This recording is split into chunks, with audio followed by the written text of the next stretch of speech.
Good evening, everybody. Welcome to this solo edition of Sunday Night Live. Sunday Night Live, it's not Sunday, but we are live, and this is Songwriting Simplified. Sorry, I was momentarily distracted. In fact, it wasn't momentarily, it was quite considerably distracted. But anyway, here we are. Welcome.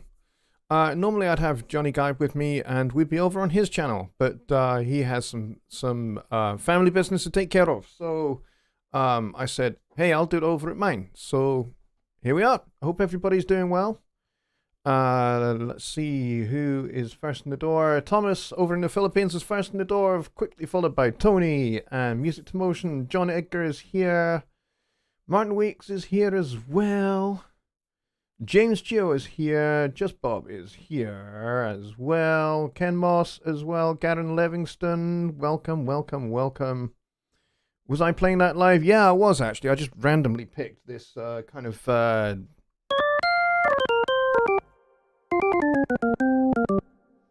It was very tempting to go. But I would probably get a copyright strike if I'd done that. So... I didn't until just then. So we'll probably still get one. It is what it is with YouTube. They jump on things very quickly these days. So I had to just improvise something. Anyway, Martin says, hope all is well in Guideland. I have spoken to Jonny. Everything is fine. He's just fine. Nothing for you guys to be worried about. So that's good. He's just got some family business and he just needed a little time off. So I said, go ahead, have some time off. It's cool. Anyway, so I am here and Michael Powell is here. He says, I'm here. Good to see you. I left work early. Congratulations. I rarely ever get to leave work early. That's mostly because I work round the clock pretty much. And I occasionally sleep for an hour or two. What we discussed on Sunday, I think, check out Music Library listed, Amadeus Music Productions. Cool. Okay, I will do. All right, so tonight, being Songwriting I can't speak. Being that it is Songwriting Simplified, songwriting is what we are talking about. So that's going to be the main focus. And really, with that kind of in mind, there is something I want to show you guys, which... might look like promotion, but it kind of really isn't. It's just kind of, it's something very, very cool. that I think some of you may already know about this. And if you do, that's great. Andy Arthur's driving home from work. Make sure you're only listening, Andy, and not watching. Good to see you here. I appreciate it. Martin says, actually, I'm here and all of you are over there. No, Martin, I'm here and all of you are over there because most of you are on the other side of the Atlantic, with the exception of maybe one or two. And Garen is halfway through his workday. Sorry about that, mate. So anyway, what is it I'm going to show you? Well, first of all, I'm going to bring up what it is I'm going to show you first. And then I'm going to share my screen. So here we go. Introducing the newly revamped and redesigned Personosphere. We've been working on this for a little while. Having launched Personosphere last summer in July, at the same time that we launched Studio 1.5, we gave it a little bit of a makeover. And so this is what we've got. I think it's a lot neater and a lot tidier. And everything is very, very easy to get to now. Which is cool. And it's 11 o'clock in the morning for Garen on a Thursday morning. Good grief. I frequently think of myself as future boy because compared to the United States, I am. But you are very, very much a future boy because you are 11 hours ahead of me. So here it is. It's a lot tidier. If you're a member of Personosphere, welcome to this brand new look to it. New logo, much tidier menu system, easier access to workspaces than you had before, and everything is just better laid out. Music to Motion says, speaking of Personosphere, did you ever mess with any of the things I shared up there with you on the lab page? Yeah, I have listened to the stuff that you've been putting up there, and I am making time actually in my schedule. These days I have to make time. I have to create time pockets when I can kind of work on stuff like that. So I'm carving out time so I can be able to do that. And yes, Gregor did do an awesome stream on the Atom SQ, which was fantastic. He is the undisputed master of the atoms, both of them, actually. He's really, really good at that. So this is kind of like what the homepage looks like. You've got all the live stream events and other things like the Germany e-meetup coming up. And then, of course, the Illinois one with Jonny on the 17th is coming up rapidly. And then the UK one is the last Friday of the month. So if you are in the UK, I will be hosting that along with my colleague Lee Boylan. He's tried to make it to the last few that we've done and not been able to. So hopefully he'll be able to make it this time, I hope.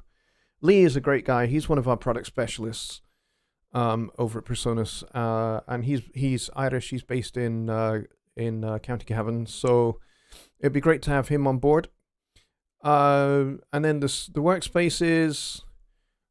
Again, all of this is just a lot neater, a lot tidier, a lot nicer to look at. As you can see, I'm in quite a few. I have quite a few collaborations going on, and basically these are just a space where you can invite people. If I just show you this one, this is one of the ones that I made. And you can invite people to join it, and then they have access. As you can see, everybody that has joined this is offline right now, but which is, oh, maybe not. Jim is on, I'm on, and Arnd is on. But all of these people here on this side here have access to anything that is in here. So as you can see, Lawrence has put up an MP3 mixdown, which he shared with us, and there's a few others here. There's a mix he did of A Night in Tunisia by Dizzy Gillespie. And so you can like chat in here, and you can chuck files back and forth. And then there's a shared files section where all the files that have been shared go, and then you can download those, or you can play them in the player, which is very cool. One of the cool things about this is if you click on one of the files, it renders the audio data eventually. There you go. And you can comment, you can listen to the file. Let's say you're reviewing a mix that somebody has done of one of your songs. You can review it, and you can comment at different points in the piece. So, like for example here at 1:45, I could enter a message.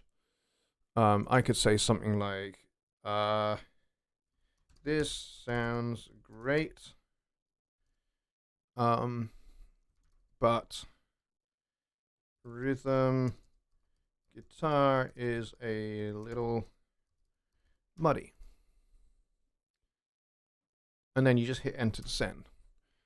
And then at that point, your little comment here appears, and then whomever is doing the mix, whoever has done the mix, will be able to, they'll get an email, a notification saying that there's been a comment on the audio, and then they can come straight to this, and they can play it from that exact point that you've made the comment, and so on. So that is a cool little feature that we've added. And then, of course, you've got the file metadata, and you can download the file directly here. So if I'm happy with this mix that this person has done of my song, then I can just download it. Or, you know, if it's stems or whatever that get thrown in here, you can batch upload stems now, which is very cool. So that's the workspaces. They're much neater, much tidier. The learn section has had a little tidy up as well. As you can see, the graphics are much smarter. They kind of pop out at you, which is nice. And as you can see, there's absolutely loads of masterclasses that our awesome team have done. And you can type in here to filter. So you can type in things to do with vocals or whatever. And then your products page. You can have them listed either as a list or as a grid. I have them listed as a grid for very important reasons, particularly when I'm sharing my screen, because it hides my product keys, which is very handy. So those are all my products there, and the same with add-ons. All of your add-ons that are available, including some of the new ones that have just been added. These ones here, the MVP Loops, Atomic Fuel, Dirty Electro House, EDM Elite. These ones have just been added this week. So if you're a member of Personasphere, you can go and get those. So yeah, so it's been overhauled. You've now got a refresh products button, which you didn't have before. Before it was like a tiny little unobtrusive little button that sat kind of round about here, and nobody really knew what it was. And so we had a lot of comments from customers saying, can we make that a bit better? So we did. We made it nice and green and nice and obvious. The same with the register of product. It's nice and obvious and orange with white text now, which is cool. So, and of course there, you know, there's the hardware as well. These are the things that I have. I've got the Fader Port 2 and the Studio Live 32SC, and all of my related software are in those, and my monitor station is there as well. So there you go. Nicely revamped, nice new look and feel to it, and this is going to continue to be improved over time. So if you're not a member of Personasphere, this is what it looks like when you join. The cool thing is that when you join, and a lot of people misunderstand this, a lot of people think that it should be a product that appears in your product list, right? On your My Personas account. That's not how it works. When you join Personasphere, there is no product key. Not really. So when you join, you click through to join from your My Personas account, and basically this replaces your My Personas account. So the next time you log into your account, or any time that you log into your sphere.personas.com account, this is what you get. You don't get your My Personas account anymore. This kind of replaces it, but as soon as you cancel or it expires, then it reverts back to your My Personas account, and everything associated with Personasphere goes away.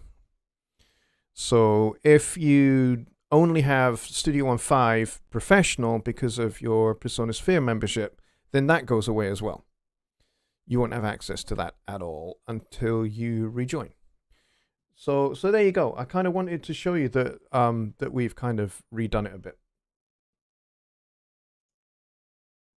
So let's go back over here, and we'll just get to your songwriting questions now instead, because that's why you're here. You're not really here to look at Personasphere, but just in case you haven't joined, that's kind of what it looks like. And I like to periodically show it, especially when we do something new to it, like we overhaul it, make it look a lot smarter and a lot nicer. So there you go. And you guys are making some nice comments about my little reference there to sound, not sound, to time pockets. Yeah, I have to do that. I have to kind of carve out a little pocket in my schedule. Otherwise, things just don't get done. So, you know, for example, if somebody asks me to play on a track, I have to carve out a little pocket in time to be able to do that. And I've got a few of those at the moment. I've got some session stuff in the pipelines already for this year. I've got quite a few lined up. So I am keeping busy in lockdown. And I hope you guys are too. And I hope that shows like this one and all of Jonny's shows that he does every night, and the Sunday Night Live show that I do, I hope that they are helping you. And by the way, on Sunday, we have a specific topic that we are going to cover. And I would like to do this much more often. So if you have ideas for a specific topic or a specific feature in Studio One that you would like me to show, to demonstrate, or cover, then drop me an email, johnny@johnnylipshamstudios.co.uk, or just go to the email, go to the website address at the bottom there, and there's a contact button there, and you can direct email me through that contact form. And if you do that, then hopefully I'll be able to build a nice little collection of subjects that we can study on Sunday nights. So we can kind of do half looking at a particular thing, and then the other half your questions. I'd like to really go for that as a format for Sunday Night Live. But tonight is about your songwriting questions. So let's see what we got. Start getting your questions in now. Mika has joined us. Hello, Mika. How are you doing, buddy? Hope you're doing well. Music of Motion says, off the subject, but do you have any advice on how to resolve my computer keyboard and mouse not responding properly when I plug in a USB MIDI interface or controller? It is possible, if you're plugging them into the same hub, that there might be a conflict. Possible that you've got driver conflict going on there. And if you have, I would just pull them out, plug them back in separately, one at a time, and just if they're on the same hub, get them off that hub and get them into different ports. That might help, hopefully. Mika says, anyone here Personasphere, when people say Personasphere really fast? Yeah, sometimes, yes, it can certainly sound like that. The name Personasphere came about because of the late Skip Jones, who was one of the forum administrators for a very long time, for maybe about 10 years. He must have been doing that for maybe about 10 years. And also he was one of the moderators and administrators on various Personas-related Facebook groups. He was a really, really great guy, helped a lot of people, highly respected and much loved by Personas as a company. He was pretty much part of the furniture. Well, one of the things that he came up with was a way in which to gather Presonus product users and Studio One users together in one place for an annual conference. And he pitched the idea to Rick Nakvi. Rick pitched the idea to the upper management of the company, and Presonus Sphere was born. And it was a conference where you actually gathered together in Baton Rouge from all over the world. People would come for, I think it was like a 3-day conference. And it ran for maybe 3 years before it basically just became, I think it probably became too expensive to run. But the whole time after the conference came to an end, Skip and I had talked for a long time about restarting it and having this idea of having Presonosphere gatherings in different nations or different continents around the world. Rather than just gathering everybody to Baton Rouge, just making it bigger. And so out of that came this idea of, well, we can do that, but we can do that with the internet. And so that's kind of where the concept of Presonosphere was born, really. It was Skip's idea. And so it kind of gathered momentum pretty quickly within the company, and we built it, and we named it Presonosphere in honor of Skip, to be very honest. And so this is what we have, and kind of a couple of things really have resulted. And coronavirus has kind of helped us quite a bit, because now we have Presonosphere, and we also have the Studio One Meetups. And now we are gathering Studio One users all over the world to online Zoom meetings. So like I say, I host the UK one, there's a Germany one, there's various ones across various states of the United States.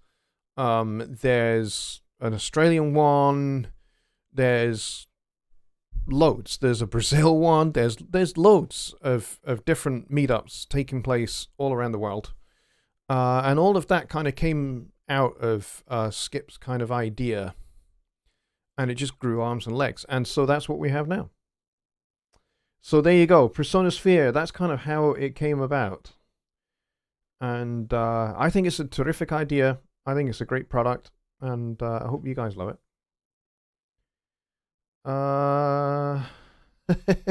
But Mika, you are hilarious, my friend. Be afraid, don't let your Presonosphere expire, Presonosphere.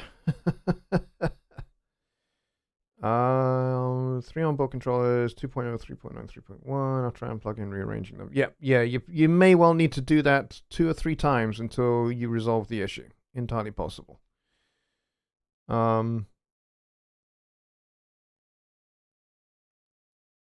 But cool. Michael Powell says, apologies, I had to leave for a minute, but a powered USB hub would stop all the unplugging, plugging in.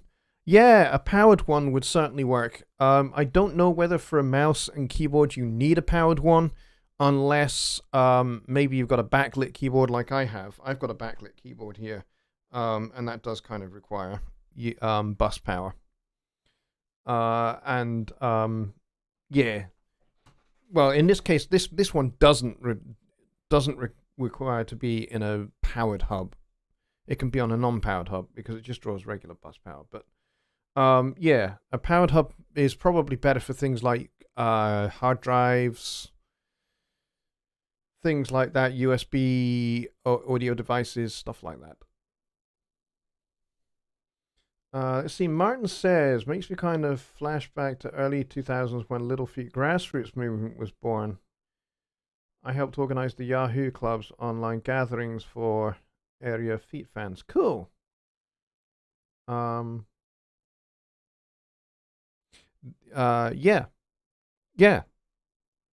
It's cool. Yeah.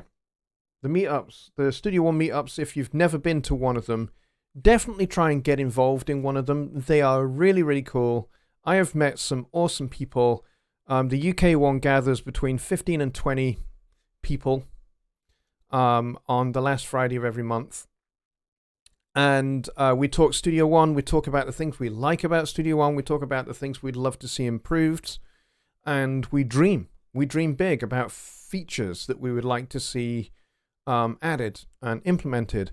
And I basically gather all of that information, and I get that to the people that need it in Presonus. Mostly the software guys. So yeah, get yourselves involved in those, because you can have your say, you can meet new people, and if, going back to Presonus Sphere, if you're a member, and if you find other people that are members at those meetings, you can get together and you can invite each other to each other's workspaces and form collaborations and that kind of thing. We've seen that happen in the UK meetups.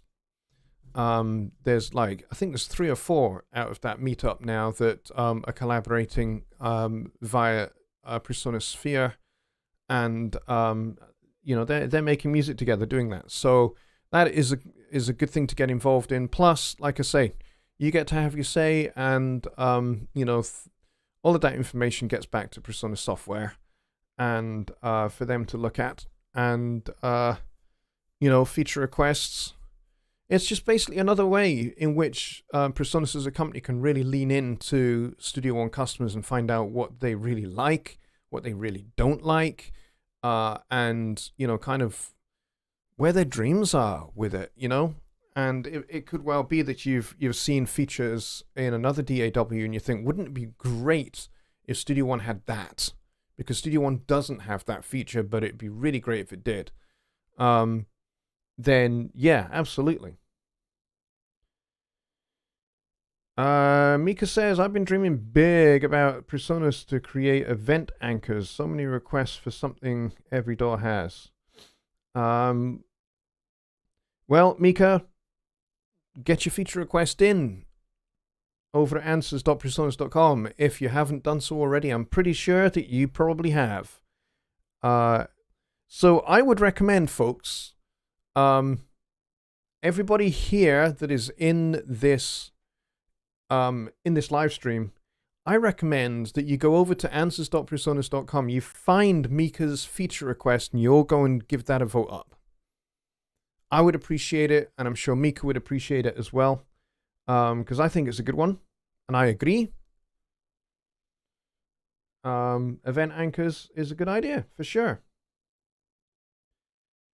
Let's see, Michael Powell says, I've been around since Windows 3.1 and video cameras weighed 50 pounds. Oh, yeah. I've been around since, since we were still recording onto tape. And there were no real DAWs. There were some smart little computer-orientated tools like the Atari ST and Steinberg Pro 24, which I kind of used in a kind of hybrid fashion back then. I would do some sequencing in Pro 24, and then I'd have live musicians kind of supplement it. So I'd have some sequence parts, and then everything else was recorded on tape, and then you kind of blend the two together, and that's how I worked like that for a lot of years, until I got into Cubase. When was it Cubase VST? I think it was. I think when you got to Cubase VST, that was the first time that you could actually plug an audio interface into your Atari ST, and you could actually record audio into your computer. And that was for me where I finally said goodbye to the tape machine, pretty much. So yeah, I've been around that long. Let's see. Music Motion says, I did some music back in the 90s using what was called Tracker. Oh gosh, I remember that. You entered the notes in and hex codes to control things. I remember something similar. It must have been like maybe one of the early versions of C-Lab Creator. And it kind of had what we now have in Studio One in the arranger track. It had a similar concept for building out the arrangement of your song. And I thought that was brilliant at the time. So I kind of like had Cubase, and then I had C-Lab Creator at the same time. C-Lab eventually got bought by a company called eMagic. eMagic developed it for quite a while, and then Apple bought that, and that became Logic.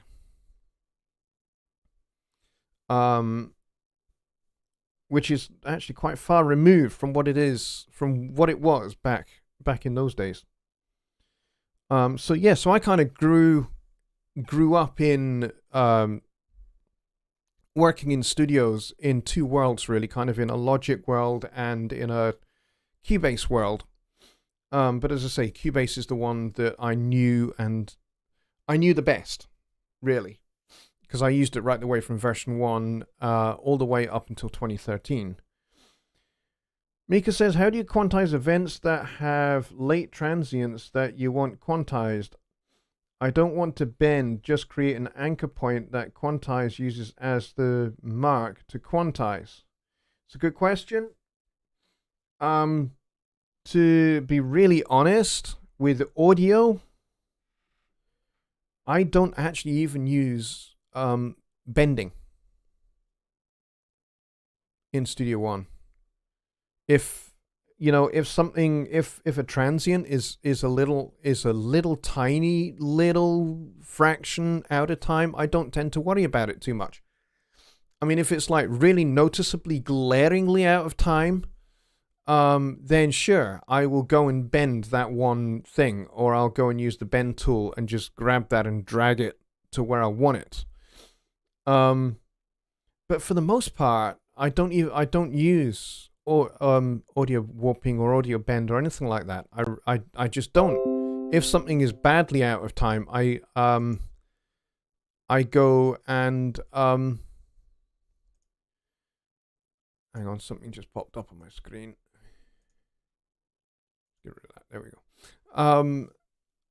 Yeah, I don't use it. I don't use it at all. If something is really quite out of time, I just go and drop it in. I'll go and punch in, and I'll re-record it. But if I don't have that as an option, if I'm working on somebody else's song and I don't have that as an option, and I realize, hey, actually, this is something that's out of time, can't be re-recorded, then sure, I will go and tidy that up with a bit of bend marking. But I hardly use it, to be honest. And that's just kind of where I am. I try and avoid those kind of things. I prefer a much more natural, organic sound, to be honest. In all seriousness, says Michael, Studio One 5 has given me the ability to actually record my music. I'm still new, but learn something new every time I open it up. You know what, Michael, that's terrific. That is really, really cool. And I'm really pleased to hear that. I've been using Studio One since 2013. And I use Studio One every single day. And have done ever since. And I still learn things. I still find things out that I didn't know were there. That's how deep the rabbit hole goes when you get into Studio One. It's so deep. And I find new ways of doing things. Or Gregor will show me a cool thing he's just discovered, and he'll show me. He'll just like jump on Skype and say, you gotta see this, and he'll share his screen. He'll show me what it is, and then he'll go and make that into a video. It's great. I'm still learning things. I'm still finding stuff out. And it's really, really cool. And I hope that never ends, as we go forward. Not just with kind of new features being added and having to learn new features, but even discovering stuff that's just always been there. You know, stuff that's been in Studio One since version 1. And I'm only just finding those things out. Wait a second.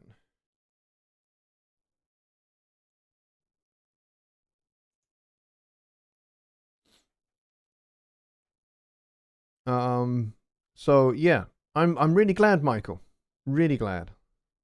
Martin says, started out with dual floppy drive machine and 25k of RAM. Gosh, I remember those, yeah. 2 hours to download a song on dial-up. And if somebody phoned you during that, you want to kill them. Absolutely.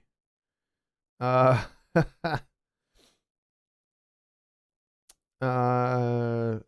PCs, yeah, absolutely. Michael says, punch in. Yes, I was scared to try, but now I'm getting comfortable.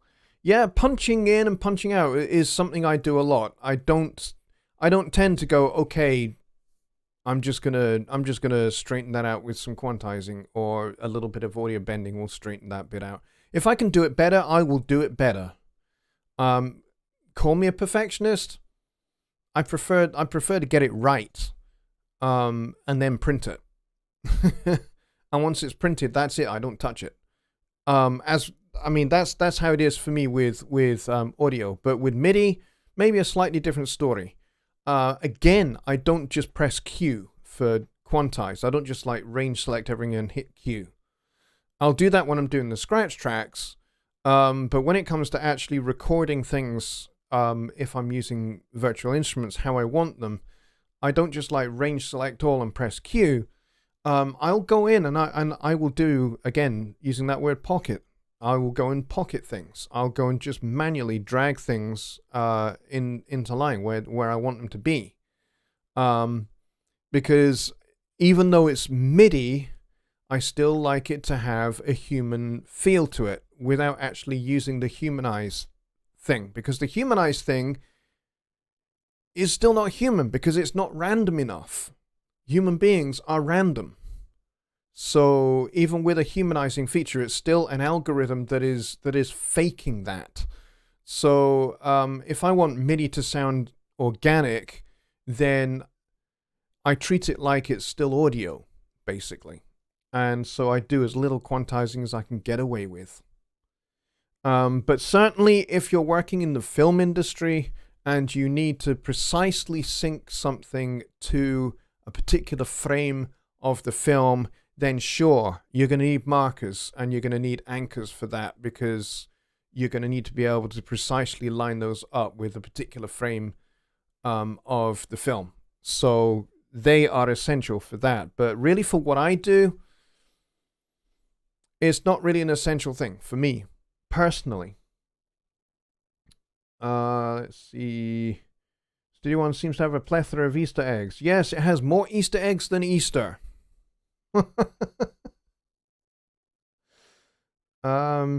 Michael says, at times it feels like I'm not getting stuff done. Watching videos, writing songs, etc. seems so daunting, but it's all the process, the journey. Absolutely. And that's what makes it fun. Let's face facts. That's what makes it fun. And certainly that's what made Studio One immediately fun for me when I first came to it in 2013. Coming from Cubase, I had been a die-hard Cubase evangelist. That was me. I sold the product. I told everybody about it. I persuaded everybody to go get it. I was all over the Cubase forums, just like I'm all over the Presonus ones now. But back in those days, that's what I was. I was all over the Cubase forums and early on in the the early Facebook days. I was all over Cubase Facebook groups, and just telling people you've got to try this thing out in Cubase. But for me, it became just a battle with the DAW, and I really did not think that was a good thing, to be constantly fighting the DAW. And it became a reliability thing. I could not trust Cubase to not crash. or to not freeze, or to not just immediately crash the desktop for no reason whatsoever, out of nowhere. Boom, it's gone.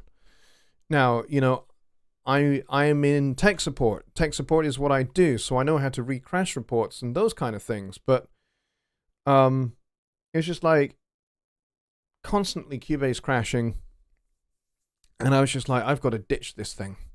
I've got to find something else. I'm a PC guy. I've been a PC guy since, well, since you could record audio on a PC. On a computer. I've been a PC guy because really I didn't think Macs, I'll admit, I really didn't think Macs were ever really going to be that good for music making, to be honest. I was wrong, and that's fine, but that's one of the reasons why I chose a PC over a Mac, because I realized early on that a Mac is an ecosystem that you have to buy into, and once you're in it, you are in it for good, and it's really hard to get out.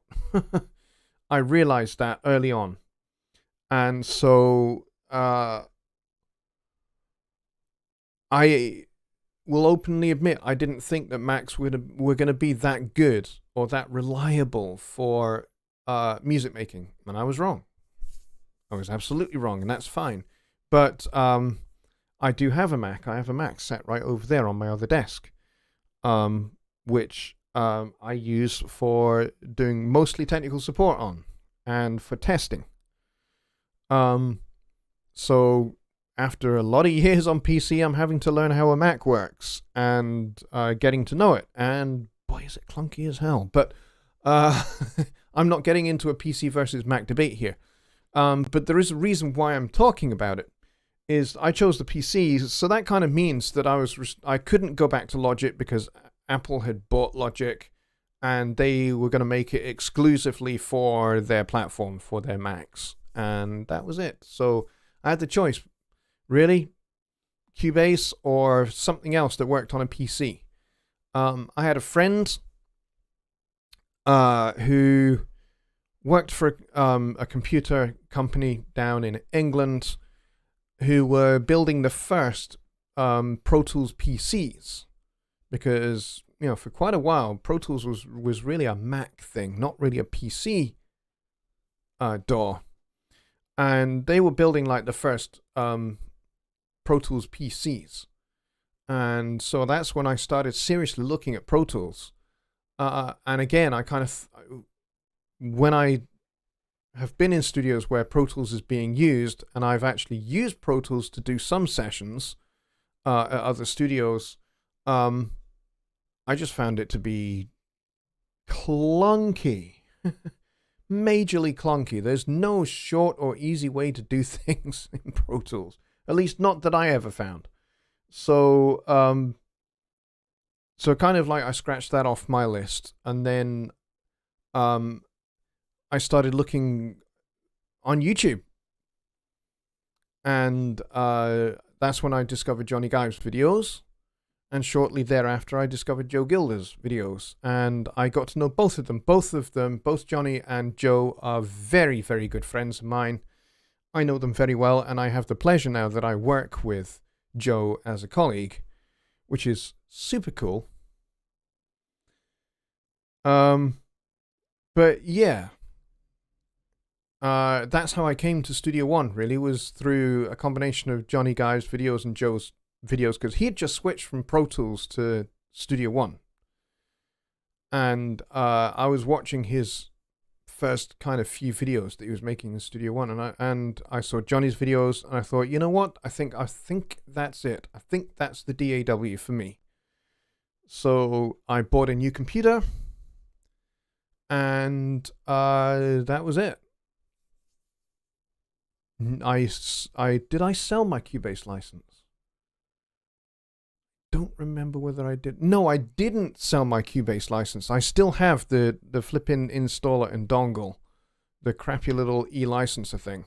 I still have that, but I wrote to Steinberg and I said, burn my product key and close my account, which they did. And so I have the e-licenser, but it will be no good to anybody because the product key that is on it no longer exists. So there you have it. That was me severing all ties with Steinberg and with Cubase.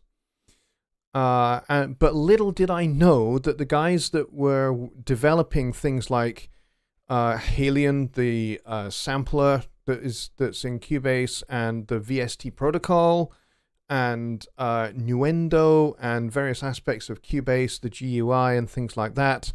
Little did I realize that those guys that had been doing that had moved away and formed another little company in Hamburg called Crystal. And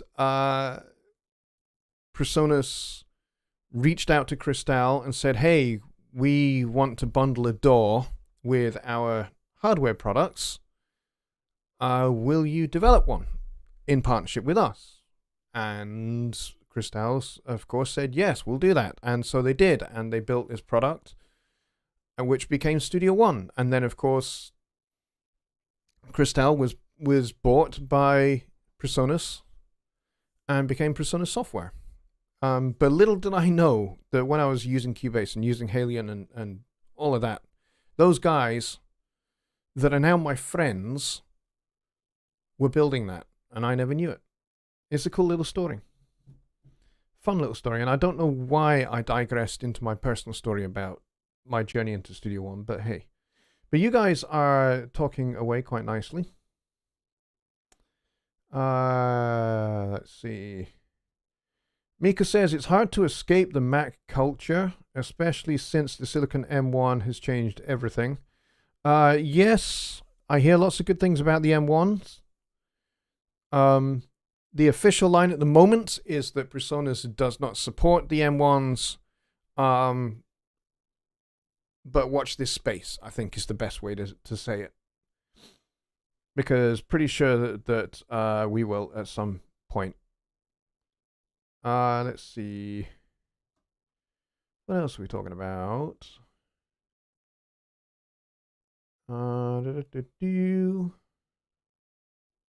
Ken says he's in his 3rd year of using a DAW and just want to make sure that I'm progressing. That I know more this week than I did last week. Absolutely. Absolutely. Sean has a really good question.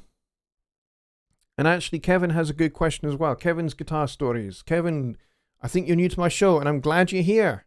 Welcome. Welcome to my channel. And normally there would be 2 of us here. Normally there'd be me and Jonny Geib, if you don't know that already.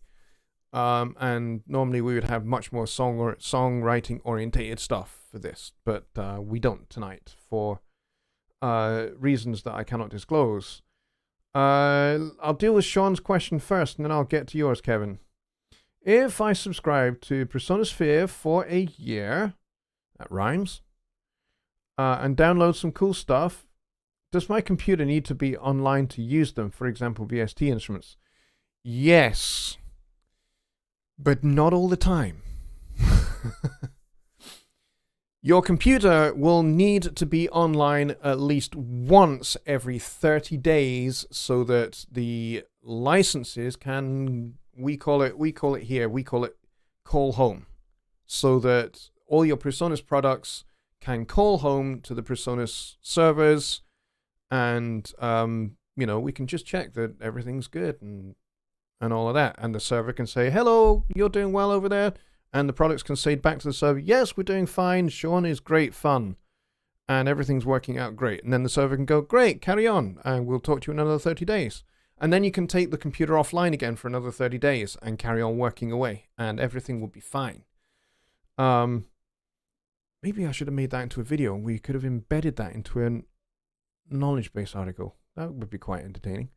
So I hope that answers your question. The other thing that's kind of related to your question is that if you are a member for a year, and when that membership comes to an end at the end of that year, if you decide not to renew it, everything that you gained through your membership of Presonisphere, so that includes all of the add-ons, Studio One 5 Professional if you don't already have a license for that, anything that basically has the Presonisphere logo, and when you hover over it, it says only for Personosphere members. Anything that has that logo will go. It'll be deactivated and will no longer work. But if you decide, hey, I wish I hadn't done that, I can now afford to resume my membership, then you can just go back out to shop.personas.com and purchase another license, another membership, and everything will come back and everything will be good. And you'll carry on pretty much where you left off. So it's like, hop on, hop off bus tickets or train tickets, except you have to buy a new ticket each time. But it does mean you can kind of jump out and jump back in at different points if you want to do it that way. So yeah, or you can purchase monthly, and at the end of it you can set it to auto renew, so at the end of every month it just automatically renews and you just keep going almost indefinitely ad infinitum. You can definitely do it that way. Or like you say, you can take out an annual membership, and at the end of that year you can kind of like be looking at it and going, we're getting towards the end of the year. I think I would quite like to stick around for another year. So in that case, you would just then go to plan and set it for to auto renew for another year, or you could just decide I'm going to let it expire and then renew it. Some people do that, and that's fine if you want to do that. So I hope that helps, and then I'll get to Kevin's questions. Is there a way to split a stereo audio track into 2 mono tracks? Yes, there is.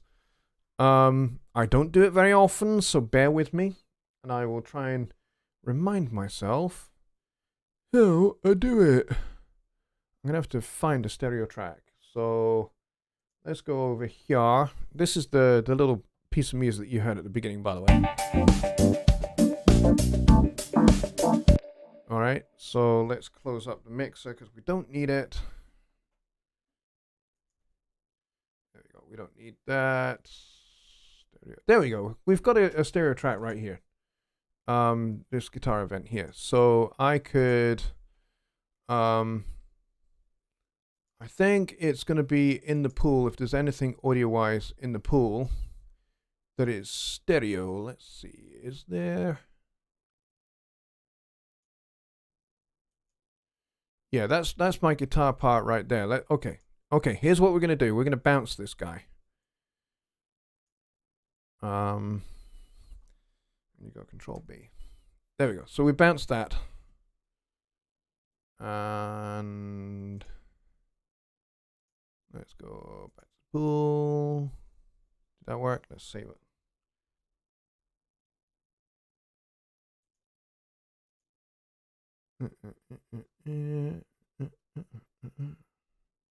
There it is. So let's say I want to split this. Do you need to do it this way? I can't remember how you do it.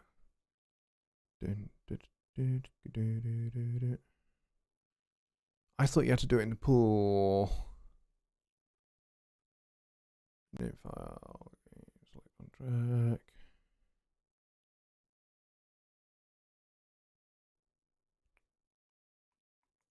Convert files.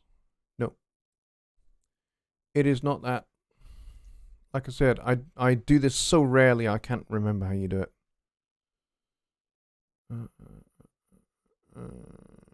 I thought you did it in here. I could be completely wrong about that though. Event.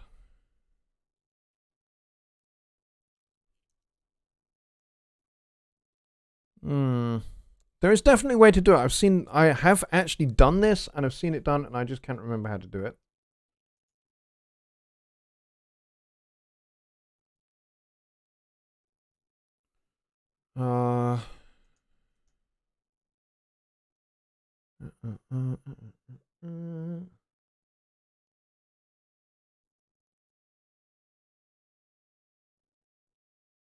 File browser. That's what it is.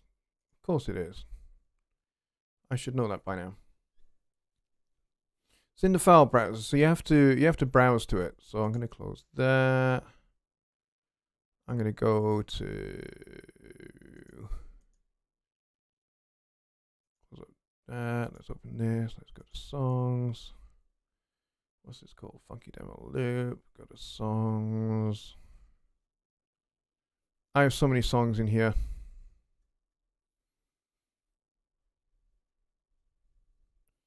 There it is. Bounces. Guitar. There we go. Split to mono files.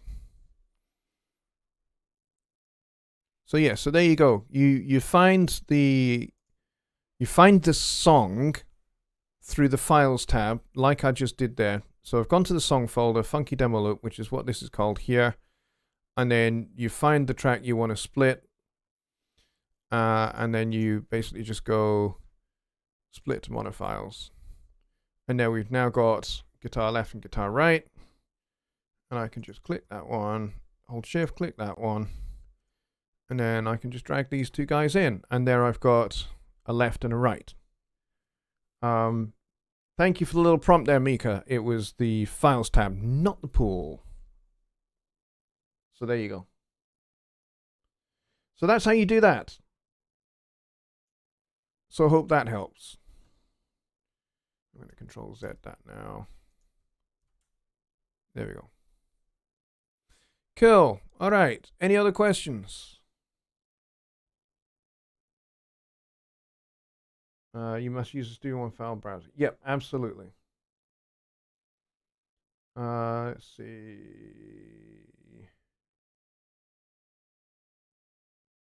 Look for the green art. Yep. Thank you.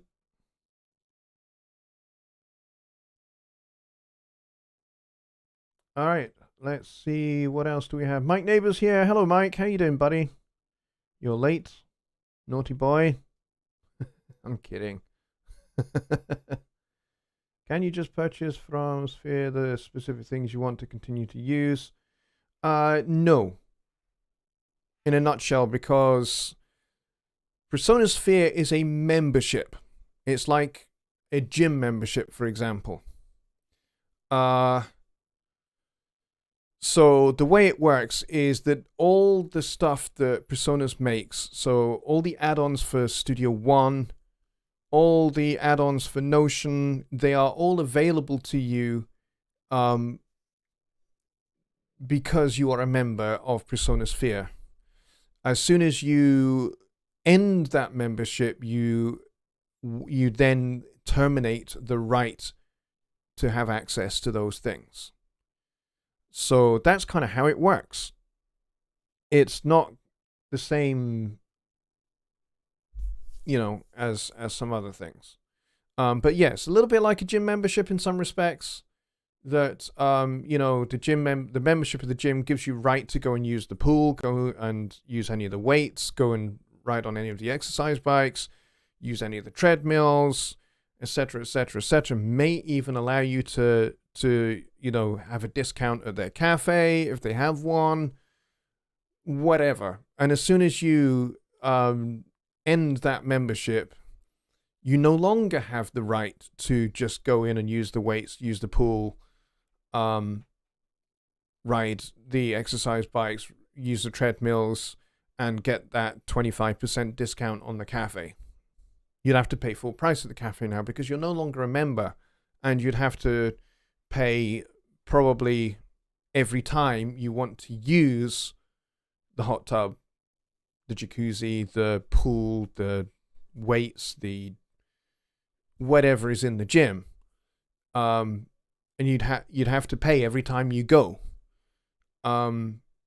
Whereas if you're a member of the gym, you're just paying a perpetual membership. You can just walk into the gym and go and do what you do to get fit or whatever, and then go home. And then the next time you go, it's the same. You see what I mean? I hope you understand that now, Martin. I didn't explain it very well, but I hope you understand that. Music to Motion with the $5 donation at the end of the show. Thank you very much. It is just about at the end of the show. Just Bob says, enjoyed the show. Jeff Clark is here.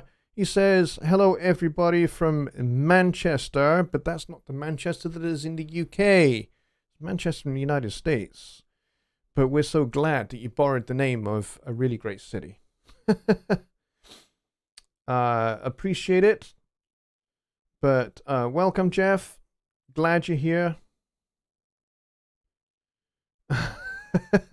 Mika says, any newly recorded or newly bounced Studio One file will have a green G next to the left of it in the pool. That makes it easier for you to find your fresh bounce. And then they go away when you save the song. Correct. And he also says, do not use Studio One while in a hot tub. It's a fine way to get yourself electrocuted, for sure.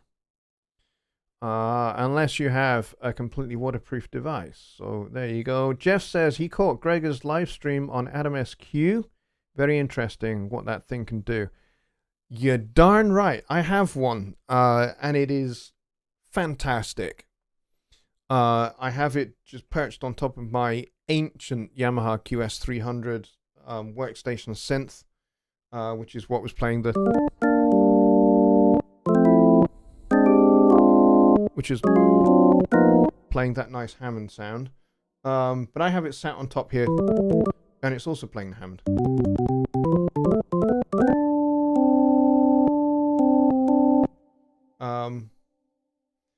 But yeah, both will play happily at the same time, which is very, very cool. Yeah, I love the Adam SQ. It is insanely powerful. I'm probably only using about 3.5% of its capabilities. But the cool thing is, at least when I was able to go out and about, like if I was to go and stay at my parents' for the weekend, which I used to be able to do, haven't done for a long time, but certainly over Christmas we were allowed to go and do that. So we went and stayed at my parents', and I took the SQ and my laptop with me, and was still able to create music and do stuff. It was great. Love that little device. So if you don't have one, get one. Definitely. The square Atom, the original Atom, is really, really cool as well, and almost as insanely powerful as the SQ.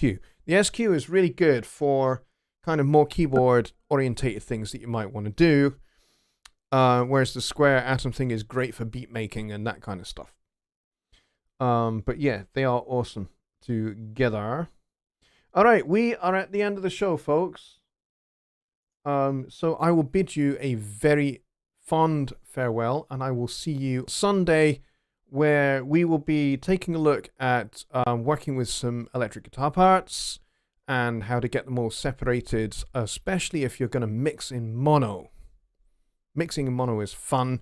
Mixing in mono, I find exceptionally useful. There is a lot of debate surrounding whether it's necessary or not, and I'm sure that there will be some debate in the chat. And I'm sure that there'll be some that will be very much in favor. Whoa, smacking the mic. I'm sure there'll be some of you that are very in favor of it, and some of you that think it's a daft idea. And neither side will probably meet, but I'm going to show you why I do it and why I appreciate it. And so there you go. That's what we're going to be doing on Sunday night. So I will see you then.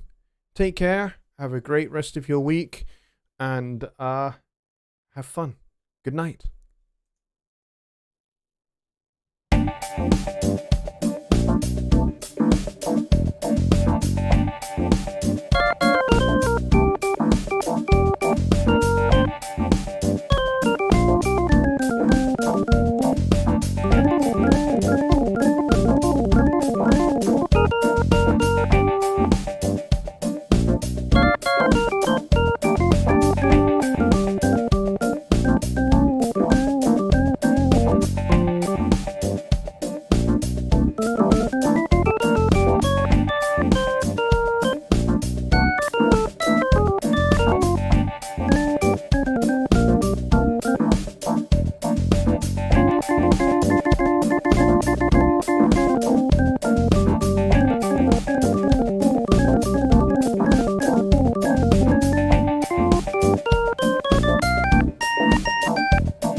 etc., etc.